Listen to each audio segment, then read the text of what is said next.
Hello everyone my dear friends, कैसे हो आप सब। मैं हूं आयुष जैन और स्वागत है आपका एजुकेट अकम्प्लिश्ड लर्निंग के ऊपर। सो गाइस, आज हम स्टार्ट करने वाले क्या एक एकदम ब्रांड न्यू टॉपिक। अरे चैप्टर वही है, लाइट पढ़ रहे थे, लाइट ही पढ़ेंगे हम बहुत टाइम तक लाइट पढ़ेंगे। कम से कम मैं आपके 10-12 लेक्चर लाइट में खाने वाला हूँ, तो उसकी चिंता मत करो। हम एकदम डिटेल में लाइट को तो पढ़ने ही वाले है ना। और लेक्चर भी कितने 30 मिनट के से कम था तो मेरा कोई लेक्चर ही होता है। पिछला वाला होगा बिकॉज उसमें हमें 2 न्यूमेरिकल्स करने थे बस, ठीक है। तो 30 मिनट से कम का तो लेक्चर होता नहीं है, 1 घंटे के आसपास भी जाता है कोई कोई, तो है ना।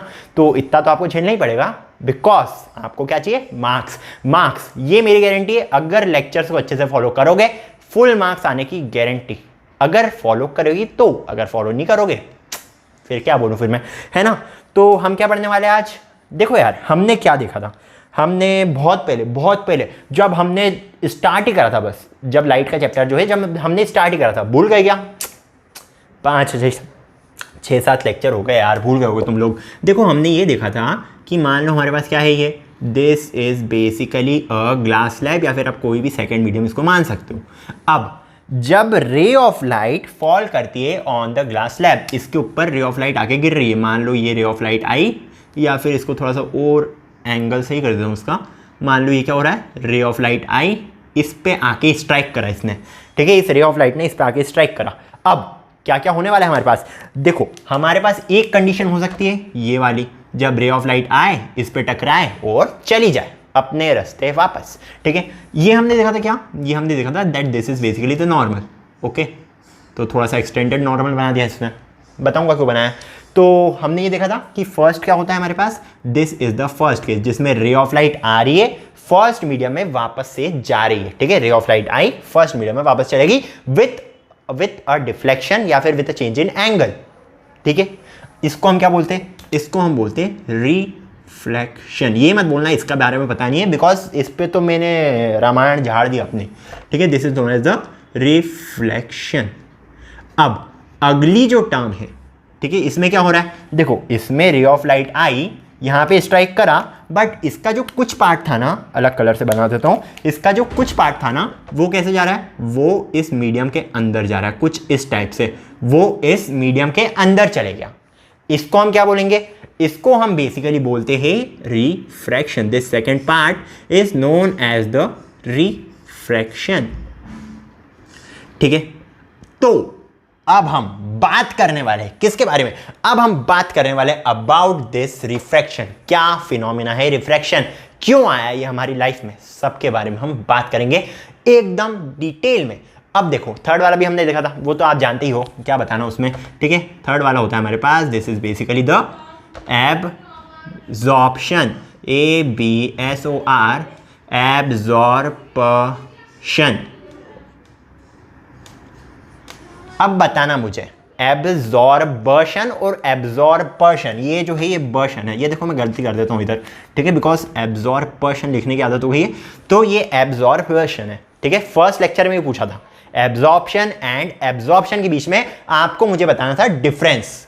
अब बता दो यार, तुमने फर्स्ट लेक्चर में मुझे कुछ भी नहीं बताया, मेरे पास एक भी कमेंट नहीं आया है कि एब्जॉर्प्शन और एब्जॉर्प्शन में डिफरेंस क्या होता है। अब बता देना, अब मैं नहीं जानता, मैं बता ही देना बस। अब तो मैं नहीं जानता, अब तो बताना ही तुम लोगों को। चलो ये अब हम पढ़ने वाले, ठीक है। We are going to deal with the second part which is known as the refraction. चलो यार वो आज जगह ज्यादा लगेगी तो मैं यहीं पे लिख रहा हूं, ठीक है। रिफ्रैक्शन क्या होता है बताओ, रिफ्रैक्शन क्या होता है। यहां से कुछ डेफिनेशन बना सकते हो, the bending of the light towards और away from the normal because of the change in medium, ठीक है। ये क्या था हमारे पास, this first medium is basically the air medium. First वाला मीडियम कौन सा मीडियम है, फर्स्ट वाला मीडियम हमारे पास एयर मीडियम है, और ये जो सेकंड वाला मीडियम है दिस इज बेसिकली आप मान सकते हो ग्लास मीडियम है, ठीक है। ये हमारे पास एक ग्लास मीडियम है, ठीक है। तो मीडियम चेंज हो रहा है, जिसके कारण क्या हो रहा है, जिसके कारण लाइट का डिफ्लेक्शन हो रहा है। कभी सोचा यार ये लाइट डिफ्लेक्ट क्यों हो जाती है, मतलब चलो ये तो समझ में आ गया कि रे ऑफ लाइट अंदर जा रही है, किसी और सब्सटेंस के अंदर जा रही है, बट कभी ऐसा सोचा होगा, कभी मतलब मन में ख्याल आया होगा कि यार रिफ्रैक्शन हो क्यों रहा है। ऐसा भी तो हो सकता है कि लाइट जो है वो सीधी की सीधी निकल जाए, सेकंड वाले मीडियम से भी सीधी की सीधी निकल जाए। बट ये जो डिफ्लेक्टेड एंगल आ रहा है, जैसे कि मैं आपको बना के दिखाऊं, ये अगर हमारा ओरिजिनल जाता तो ऐसा मिलता, बट हमारा जो ये है वो कुछ इस टाइप से हो रहा है। मतलब कि ये जो है ये चेंज इन पाथ है, ठीक है। This is basically the deflected path, ठीक है। ये क्या मिल गया हमें? ये मिल गया हमें डिफ्लेक्टेड पाथ। तो ये डिफ्लेक्टेड पाथ जो है वो डिफ्लेक्ट क्यों हो रहा है, कभी सोचा है? देखो यार, होता क्या है, समझने की कोशिश करना। एकदम समझ गए ना तो एक बार में समझ जाओगे, नहीं समझे तो कभी नहीं समझ पाओगे, ये भी मेरी गारंटी है। अब देखो हो क्या रहा है, जब रे ऑफ लाइट पास कर रही है from the air medium, air medium के मॉलिक्यूल्स कैसे रहते हैं? देखो यार, एयर मीडियम के मॉलिक्यूल्स, एक मॉलिक्यूल हमारा जा रहा है इधर, एक मॉलिक्यूल है इधर, बस कम है मतलब, ठीक है। मतलब क्या बोल सकता हूं मैं इसकी, ज्यादा वॉल्यूम में कम मॉलिक्यूल्स प्रेजेंट है, ठीक है। यही हो रहा है, ज्यादा वॉल्यूम इतना सारा है हमारे पास, पर मॉलिक्यूल्स सिर्फ 2 ही प्रेजेंट है, या फिर हम बोल सकते हैं कि बहुत कम प्रेजेंट है, ठीक है। बिकॉज ये क्या है, ये एक एयर मीडियम है, इसके मॉलिक्यूल्स यहां से यहां, यहां से यहां, दिल्ली से हैदराबाद, हैदराबाद से पूना, पूना से लेकर ऑस्ट्रेलिया, ऑस्ट्रेलिया से लेकर अमेरिका, अमेरिका से लेकर स्विट्जरलैंड, कहीं पे भी जा सकते हैं, ओके। बट अगर हम बात करें फॉर द ग्लास मीडियम, अगर हम बात करें अबाउट द ग्लास मीडियम, क्या हो रहा है इसमें पार्टिकल्स जो है ना इसके एकदम खतरनाक, हिलने की भी जगह नहीं भैया, हिलने की भी जगह नहीं है, किसी भी पार्टिकल के पास हिलने की भी जगह नहीं, बस वो ऐसे ये इतना सा वाइब्रेशन कर सकते हैं, वो ऐसे नहीं कर सकते, वो बस ऐसे कर सकते हैं, ठीक है। तो यार इनके पास तो हिलने की भी जगह नहीं है, तो कुछ ना कुछ तो अंतर आएगा, मतलब कि इसमें कम वॉल्यूम में ज्यादा पार्टिकल्स प्रेजेंट है। और डेंसिटी क्या होती है? Density is basically mass by volume. आप देख सकते हो मास क्या है, कम है, वॉल्यूम क्या है, ज्यादा है। मास बाय वॉल्यूम, मास ज्यादा वॉल्यूम कम, मतलब क्या, density in the case of air is basically on the lower side, ठीक है। डेंसिटी क्या होगी? डेंसिटी लोअर साइड पे होगी, इसकी डेंसिटी बहुत कम होगी एज कंपेयर टू सॉलिड्स में डेंसिटी बहुत ज्यादा होगी, ठीक है। ये भी समझ में आ रहा है आपको। अब स्पीड ऑफ लाइट के बारे में अगर मैं बात करूं, speed of light in air, मैं स्पीड ऑफ लाइट को सी से रिप्रेजेंट करता हूँ, ठीक है। आप वी से करते होगे, बट यार सबका अपना मोटर है, एंड लाइट की स्पीड को वैसे सी से रिप्रेजेंट करते हैं हम, स्मॉल सी। ये कैपिटल सी नहीं है, ये स्मॉल सी है, ठीक है। तो स्मॉल सी ऑफ एयर, इसकी बात अगर मैं करूं तो it is basically equals to 3 × 10⁸ meter per second. Value को याद रखना है आपको, बिकॉज अगर आप न्यूमेरिकल सॉल्व करोगे आप इसके बेसिस पे ही करने वाले हो, ठीक है। डेंसिटी स्पीड ऑफ एयर तो एटलीस्ट आपको, या फिर speed of light in vacuum, ये तो आपको पता ही होना चाहिए कि it is equals to 3 × 10⁸ meter per second ही होने वाली है हमारे पास, ओके। तो हम speed of light in air समझ गए। अब देखो यार हो क्या रहा है, अगर लाइट को यहां से ट्रैवल करना है तो इसके बाद बहुत अच्छा पाथ है, ठीक है। ये कहीं से भी निकल सकती है, मान लो लाइट जो है वो डायरेक्टली यहां से निकल गई, ठीक है, पाथ अच्छे से मिल गया इसको।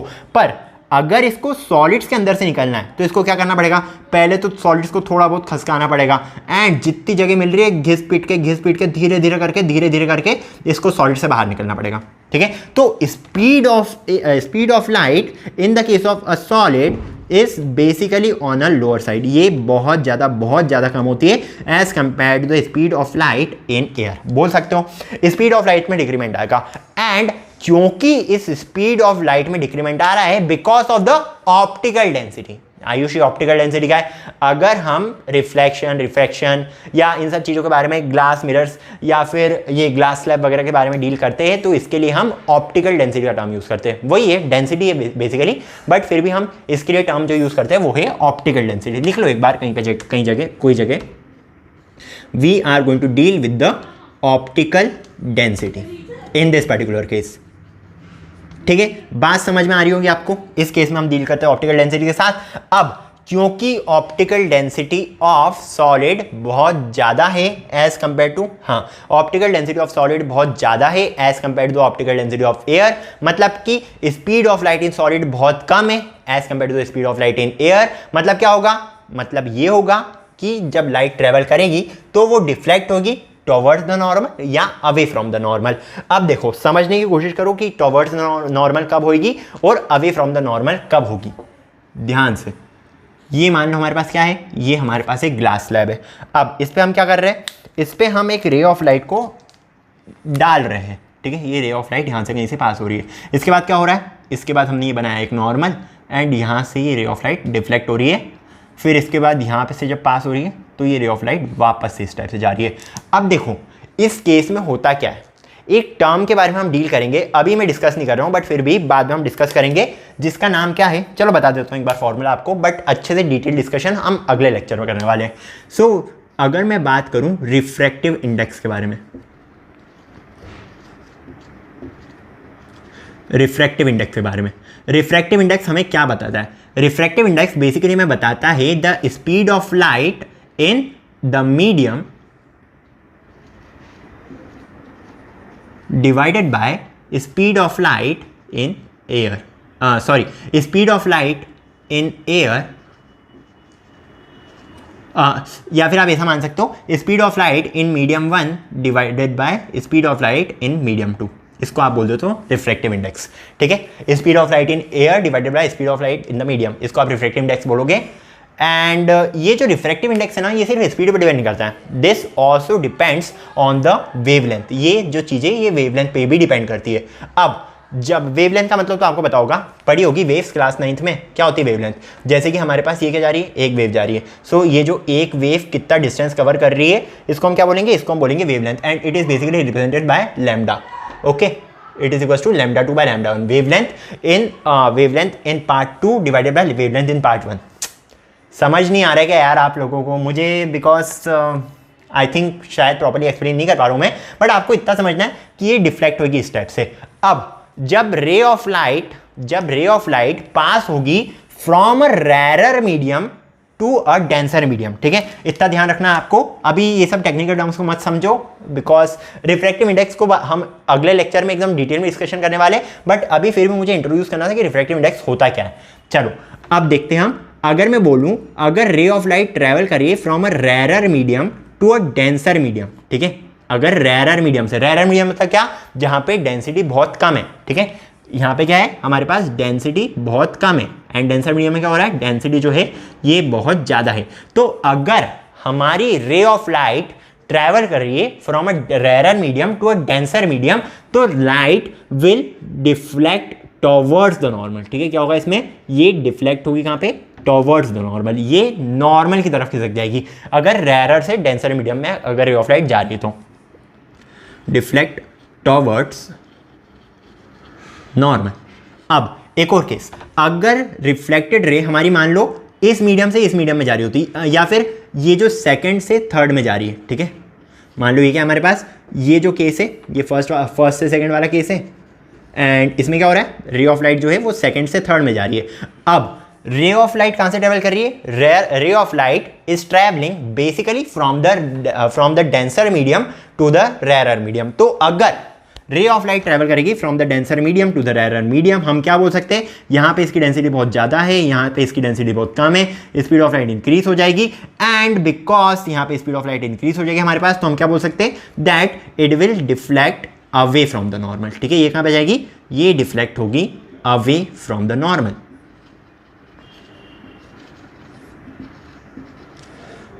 ठीक है, ये पॉइंट समझ में आ गया। बस आपको इतना समझना है कि यार ये डिफ्लेक्शन किस टाइप से होगा, अगर रेरर से डेंसर मीडियम में जाएगी तो ये टुवर्ड्स द नॉर्मल डिफ्लेक्ट होगी, एंड अगर डेंसर से रेरर मीडियम में जाएगी तो ये डिफ्लेक्ट होगी अवे फ्रॉम द नॉर्मल।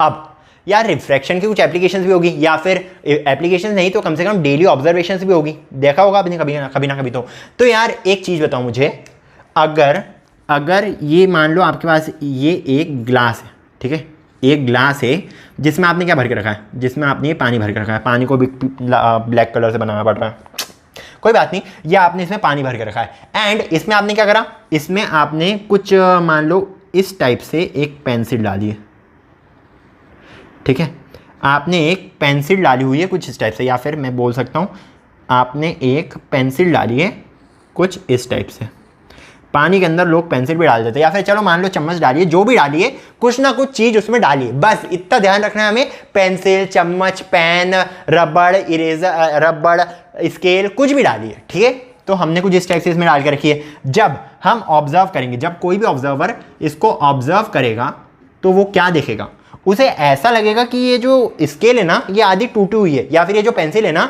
ये आधी मुड़ गई है आगे से, क्यों, बिकॉज उसे क्या नजर आएगा, उसे ये नजर आएगा कि स्केल जो है ये कुछ इस टाइप की है, ठीक है, स्केल जो है कुछ इस टाइप की है, ये हो रहा है deflection, and this is only because of the refraction that we are studying. Deflection के कारण रिफ्रैक्शन। चलो, तो ऑब्जर्वर जो है ना, उसे ये पेंसिल कुछ इस टाइप से लगेगी, एंड उसे क्या लगेगा कि ये जो पेंसिल है, मान लो ये जो पेंसिल है ना, ये आधी इस टाइप से तिरछी है, बट जब वो इसको निकाल के देखा तो उसने बोला ओ तेरी, ये तो जादू होता है यार पानी में, ये जादू ही पानी है, इसमें पेंसिल हमें टिल्टेड दिखती है। ठीक है, तो ये हो गया आपके पास फर्स्ट ऑब्जर्वेशन। सेकंड ऑब्जर्वेशन आप क्या बोल सकते हो? सेकंड ऑब्जर्वेशन आप ये बोल सकते हो कि कभी स्विमिंग पूल को देखा है, कभी भी देखा होगा आपने, तो देखना, एक काम करना, घुस भी जाना स्विमिंग पूल के अंदर। मान लो ये क्या है, ये आपके पास एक स्विमिंग पूल है, आप क्या कर रहे हो, आप इसमें अच्छे से तैर रहे हो। ठीक है, आप तो इसमें अच्छे से तैर रहे हो, बट जब आप अपनी नज़रें नीचे घुमा के देखते हो, जब आप अपनी नज़रें नीचे घुमा के देखते हो, अपने पैरों को देखते हो, तो आपको ऐसी फीलिंग आती है कि यार मेरी तो हाइट छोटी हो गई, मैं कहाँ अच्छा खासा 6 फुट था, मेरी हाइट मुझे तो लग रहा है 4 फुट भी नहीं बची मेरी अब हाइट। ठीक है, लगता है नहीं लगता है? तो ऐसा ही होता है। क्यों होता है? Because of this concept of refraction. Light जो है, स्पीड की लाइट पानी में कम हो जाती है। जैसे कि आप जानते हो, पानी का इतना खतरनाक तो केस नहीं है, बट फिर भी उसके पास इससे तो खतरनाक केस है यार। ऐसा मत बोलना इससे तो खतरनाक केस है, इतना खतरनाक नहीं है बट इससे तो खतरनाक केस है, जानते हो ना आप। तो इसमें मैं क्या बोल सकता हूँ, इसमें मैं ये बोल सकता हूँ कि आपको ऐसा लगेगा कि आपके पैर जो है वो यहाँ पे है। ठीक है, जब आप अपनी आंखों से देखोगे, ये ब्लू पेन आपके पैर है, असली पैर आपके क्या है, रेड पेन, नकली पेड़ क्या है आपके, ब्लू पेन।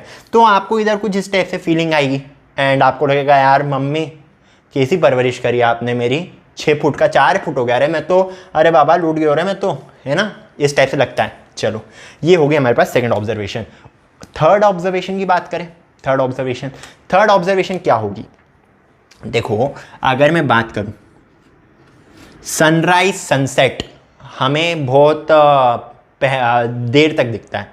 क्यों? जो एक्चुअल टाइम है उसके कंपैरिजन में देर तक दिखता है। क्यों होता है ये? देखो, अगर मैं बोलूं ये क्या है आपके पास, दिस इज द अर्थ, इतना छोटा अर्थ बनाया, देखो तो सही कलाकारी, this is the earth that we are having.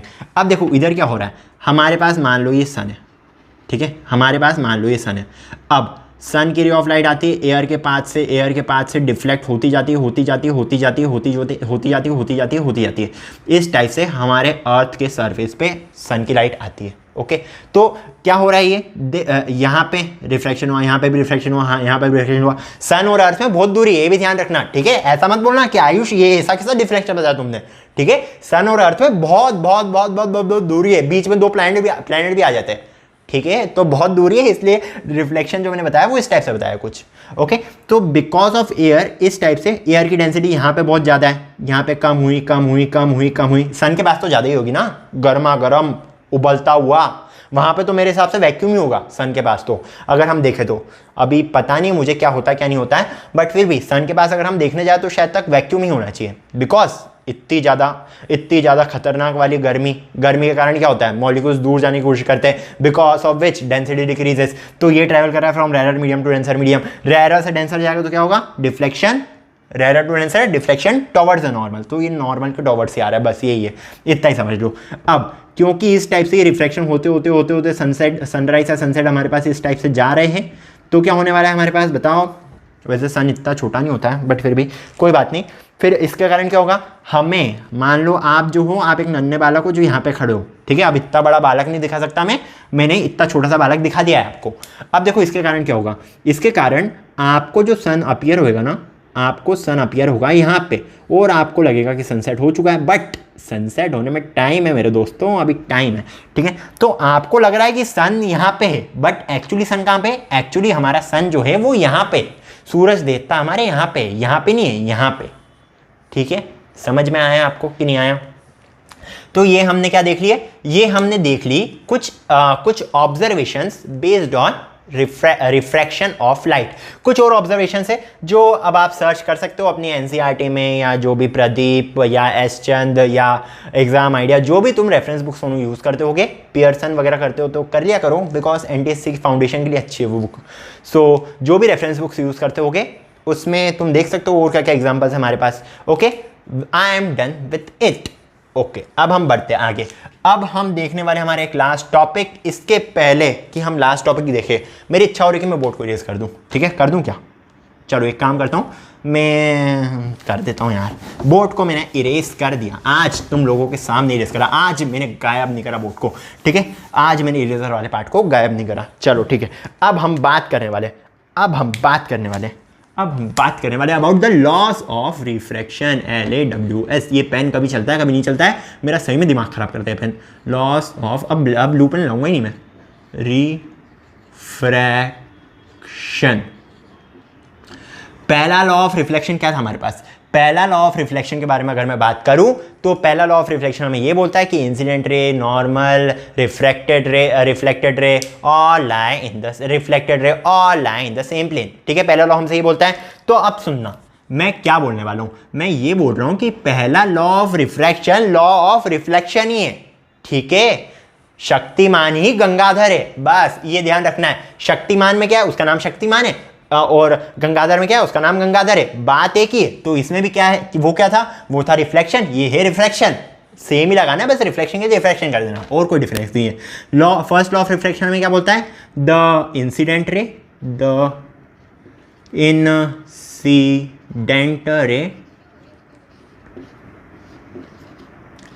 The refracted रे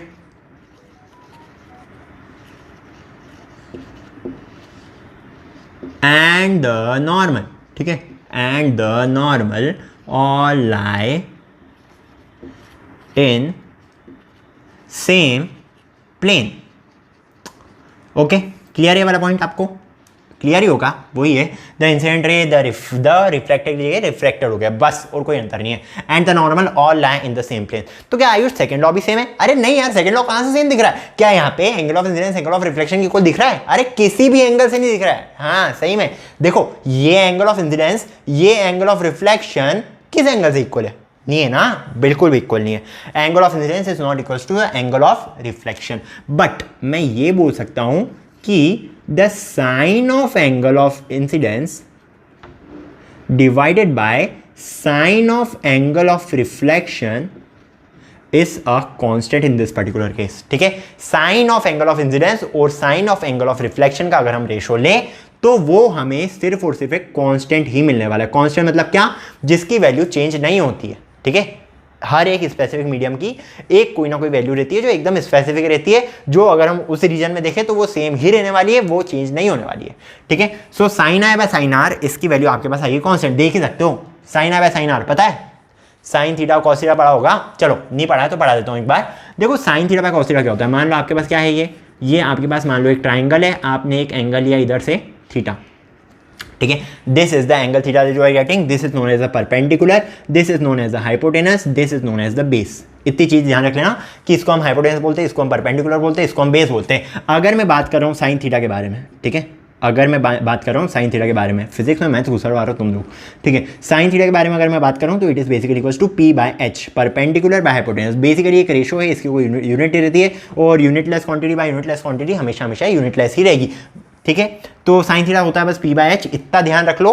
बाकी अगर हुआ तो मैथ्स में वैल्यूज पढ़ ही लोगे, चलो पढ़ा ही देता हूँ मैं तुमको वैल्यूज। 0 डिग्री पे साइन थीटा की वैल्यू होती है 0, 30 डिग्री पे साइन थीटा की जो वैल्यू होती है आपके पास वो आती है 1/2, 45 डिग्री पे जो साइन थीटा की वैल्यू आती है वो आती है 1/√2। वैल्यूज को याद रख लो बस। 60 डिग्री पे साइन थीटा की जो वैल्यू आती है वो आती है √3/2, एंड 90 डिग्री पे जो वैल्यू आती है आपके पास वो आती है 1।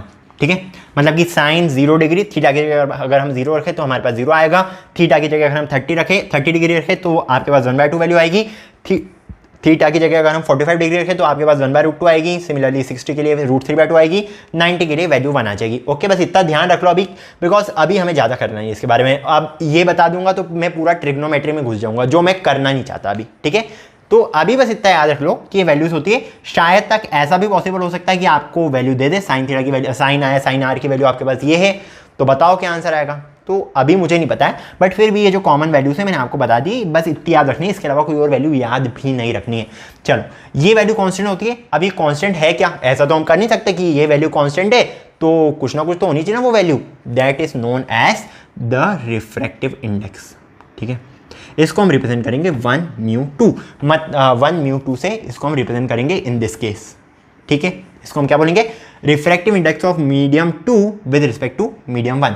ठीक है, क्या बोलेंगे हम इसको, refractive index of medium 2 with respect to medium 1, and इसको हम क्या बोलते हैं, इसको हम बोलते हैं MU म्यू, ये भी ध्यान रखना।